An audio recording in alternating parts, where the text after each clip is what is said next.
श्री स्वामी समर्थ आपल्या यूट्यूब चॅनलवरती तुमचे सर्वांचे पुन्हा एकदा मी खूप मनापासून स्वागत करतो।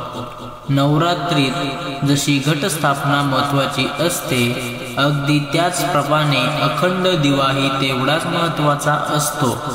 तर आजच्या व्हिडिओमध्ये आपण नवरात्रीमध्ये अखंड दिवा कसा लावायचा, का लावायचा, त्यासाठी वात किती घ्यावी आणि कोणत्या तेलाचा वापर करावा, कोणत्या दिशेला ठेवावा, अशी संपूर्ण माहिती मी तुम्हाला आज सांगणार आहे। त्याचबरोबर अखंड दिवा लावण्याचे नियम सुद्धा मी तुम्हाला सांगणार आहे। त्यासाठी हा व्हिडिओ शेवटपर्यंत नक्की पहा। तुम्ही अजूनही आपल्या चॅनलला सबस्क्राइब केले नसेल तर रामबाण उपाय या चॅनलला सबस्क्राइब करायला विसरू नका। लगेच आपण आजच्या व्हिडिओला सुरुवात करूया। अखंड म्हणजे त्याच्या नावातच आहे बघा, कधीही खंड न पडणारा।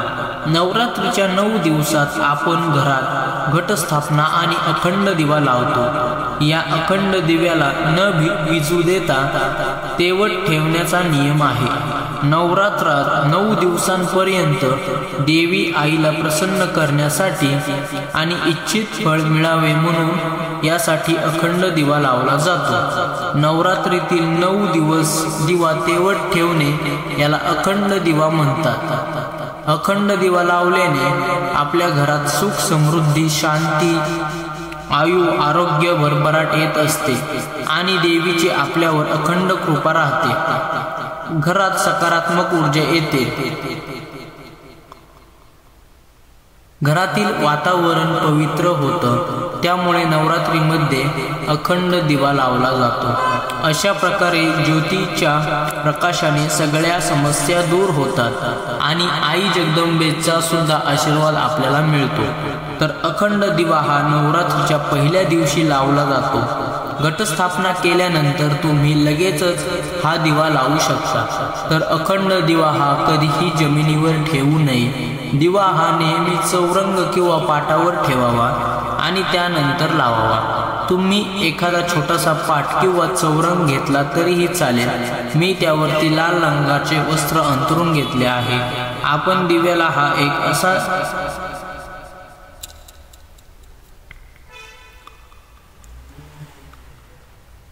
त्यानंतर लाल वस्त्रावर तांदळाने स्वस्तिक, अष्टदल कमळ किंवा तांदळाची रास देखील ठेवू शकता। त्यावर अष्टदल कमळ काढावे व तांदूळ गोलाकार पसरावे। त्यानंतर सर्वात आधी अधिक चिन्ह काढायचं आणि त्यानंतर गुणुले चिन्ह काढायचं आणि त्यानंतर 2-2च्या पाकळ्या आहेत त्या पण जोडून घ्यायच्या, म्हणजे एकूण आपल्याला 8 रेषा ओढून घ्यायच्या आहेत। त्यामुळे अष्टदल कमळ तयार होते। तर ते अष्टदल कमळ छान दिसते व त्यासाठी आपण नंतर थोडासा हाताने ते पाकळ्या वगैरे व्यवस्थित करू शकतो। तर हे पांढऱ्या तांदळाने काढावे। त्यानंतर मी त्यावरती हळदी कुंकू टाकावे। जर तुम्हाला हे येतच नसेल तर मग तुम्ही स्वस्तिक चिन्हही काढू शकता। स्वस्तिक चिन्ह सुद्धा आपल्या हिंदू धर्मामध्ये अतिशय शुभ मानले जातात। तर अशा प्रकारे दिव्याखालील एक तांदळाचे आसन केलेले आहे। त्यानंतर त्यावरती हळद कुंकवाच्या रेषा ओढून घ्याव्या। तुम्ही फक्त हळदी कुंकू वाहिले तरीही चालेल। हे कमळ किंवा स्वस्तिक काढल्यावर त्यावरती आपल्याला हळदी कुंकू वाहून दिवा स्थापन करायचा आहे।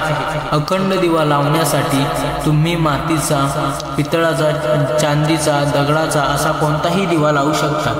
पण मातीचा दिवा लावणं शुभ मानलं जातं असं म्हणतात। पण तुमच्याकडे जो असेल तो तुम्ही लावा आणि जरी मातीचा दिवा लावणार असाल तर रात्रभर पाण्यात भिजवून ठेवा व नंतर पूर्ण कोरडा करून मगच तो लावा। तुम्ही जो कोणताही दिवा लावणार असेल तर तो थोडासा मोठा असायला हवा, त्यामध्ये जास्तीचं तेल बसेल असा दिवा घ्यावा, कारण आपण तो अखंड 9 दिवस तेवत ठेवण्याचा प्रयत्न करणार आहोत। त्यामध्ये सारखं तेल घालावं लागणार नाही अशा पद्धतीचा मोठा दिवा लावला तर त्यामध्ये जास्तीचं तेल बसेल। त्यानंतर आता आपण अखंड दिव्यासाठी लागणारी वात बनवूया। पूजा कापूस तुम्हाला बाजारामध्ये सहज मिळून जातो। तो कापूस पिंजून गोल केलेला असतो, यामधून आपल्याला अखंड धागा काढता येतो। अशा कापसाने वात बनवायला सोपं जातं। ज्यांना कापूस पिंजून अखंड धागा काढायला जमत नाही त्यांच्यासाठी हा सोपा मार्ग आहे। त्यासाठी आपल्याला जेवढी जाड वात बनवायची आहे तेवढा भाग काढून घ्यायचा आहे। अखंड दिव्याची वात ही खूप महत्त्वाची असते। बरेच जण रक्षासूत्र म्हणजे कालावापासून सुद्धा काही जण वात बनवतात। तुमच्याकडे परंपरेनुसार जशी पद्धत आहे त्यानुसार तुम्ही वात बनवा। तर हा असा धागा काढल्यानंतर आपल्याला वात हातावरती वळून घ्यायची आहे। तुम्हाला कुठे थोडे जाड वाटत असेल तर थोडंसं वात ओढून घ्यावी आणि त्यानंतर ती हातावरती वळवावी। अखंड दिव्याची वात ही एक विथ आणि 4 बोटे एवढी असावी, म्हणजे 1.25 हाताच्या मापाची तरी ही वात असावी। एक वेळ ती थोडी मोठी झाली उरली तरीही चालेल, मात्र ती कमी नको पडायला याची आपण काळजी घ्यावी। कारण 9 दिवस आपल्याला ही वात बदलायची नाही, याची कोणतीच हालचाल करायची नाही। त्यामुळे हे नियम आपल्याला पाळायचे आहे। 9 दिवस जो दिवा लावायचा आहे तो एका जागी असणार आहे, त्यामुळे मोठी वात मोठा दिवा असावा। तर तळ हातावरील वातीला पिळे देऊन बनवून घ्यायचा आहे। आता हल्ली बाजारामध्ये तयार वात सुद्धा सहज मिळतात, मात्र ती मोठी घ्यावी। या अखंड दिव्यामध्ये आपल्याला कधीही एकेरी वात म्हणजे सिंगल वात लावायची नाही, तर मोठी वात बनवून याची 2 टोके आपल्याला जुळवून घ्यायची आहेत, म्हणजे दुहेरी वात आपल्याला या दिव्यामध्ये लावायची आहे। म्हणजे नेहमी 2 वातींची वात करायची आहे, अशी जोड वात आपल्याला लावायची आहे। वाटलं तर पुन्हा एकदा हातावरती वळू शकता। आता ही वात दिव्यामध्ये घाला। दिव्याचे तोंड उत्तर किंवा पूर्व दिशेला करायचं आहे। शक्यतो वात ही पूर्वेलाच करावी, मात्र दक्षिण दिशेला चुकूनही दिव्याचे तोंड करू नका। तुम्ही दिव्याखाली एखादी प्लेट सुद्धा ठेवू शकता, जेणेकरून थोडंसं तेल वगैरे सांडलं तर त्या प्लेटमध्ये सांडेल। मी तुम्हाला सांगितलं की दिव्याची वात ही उत्तर किंवा शक्यतो पूर्व दिशेलाच करावी, पण तुम्ही जर पितळाचा गोलाकार दिवा घेतलेला असेल तर अतिशय उत्तम।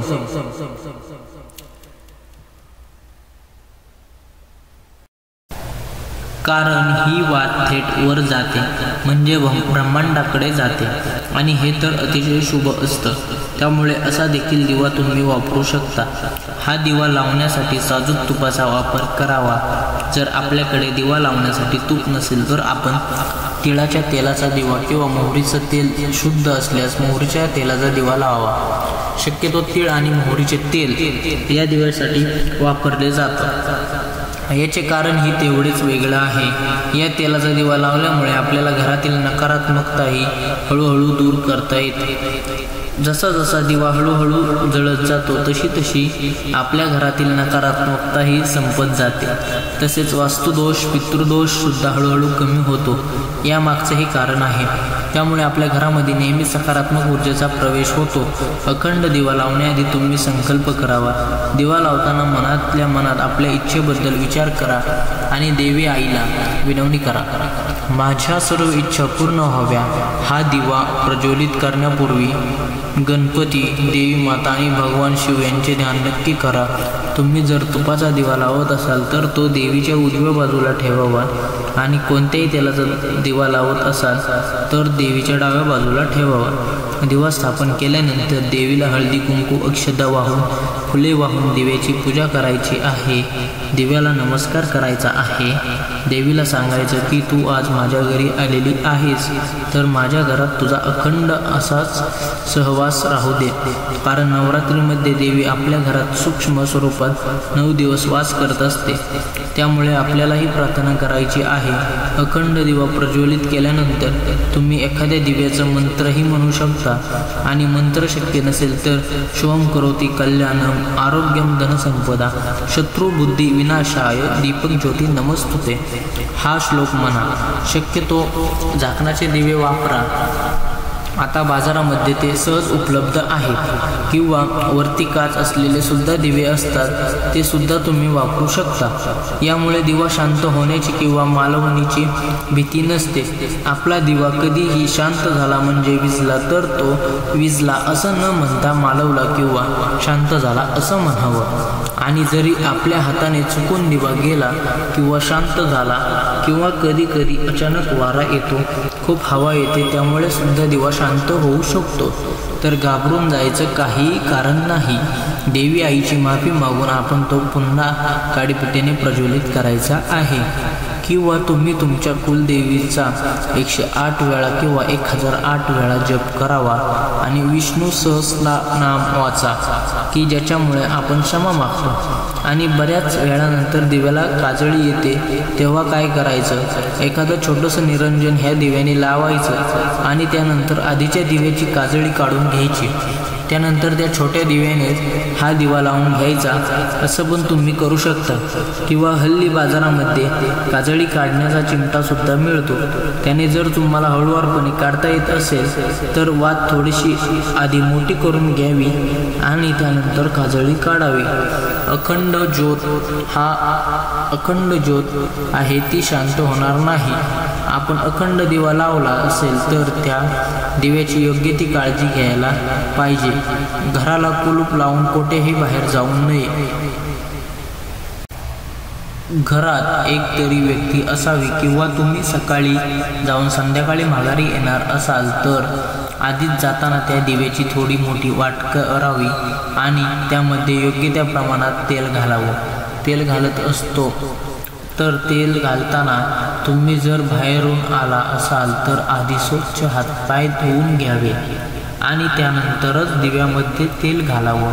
घरात अखंड ज्योत सेवेत असेपर्यंत घरातील वातावरण शांत असावे, भांडण टाळावे, शाकाहारी जेवण करावे, ब्रह्मचर्य पाळावे, तसेच अखंड ज्योती अशा ठिकाणी ठेवावे की जेथे वारा कमी असेल, त्यामुळे दिवा विझण्याची भीती राहणार नाही। ज्याप्रमाणे दिव्याची ज्योत मालवण न देता अखंड तेवत ठेवली जाते, तशी आपली आत्मज्योत सदैव तैवत राहावी आणि आपण सदैव जागृत राहावे याची जाणीव करून देण्यासाठी नवरात्रीत 9 दिवस अखंड दिवा लावला जातो। तर अखंड दिव्याची ही ज्योत आपल्यालाही आयुष्यात प्रकाश देव आणि आपल्याही आयुष्यात सकारात्मकता पसरावी हीच देवीच्या चरणी सदिच्छा। तर हा व्हिडिओ इथेच संपतो। तर हा व्हिडिओ तुम्हाला कसा वाटला मला नक्की सांगा। आवडला असेल तर लाईक, शेअर, सबस्क्राईब करायला विसरू नका। धन्यवाद।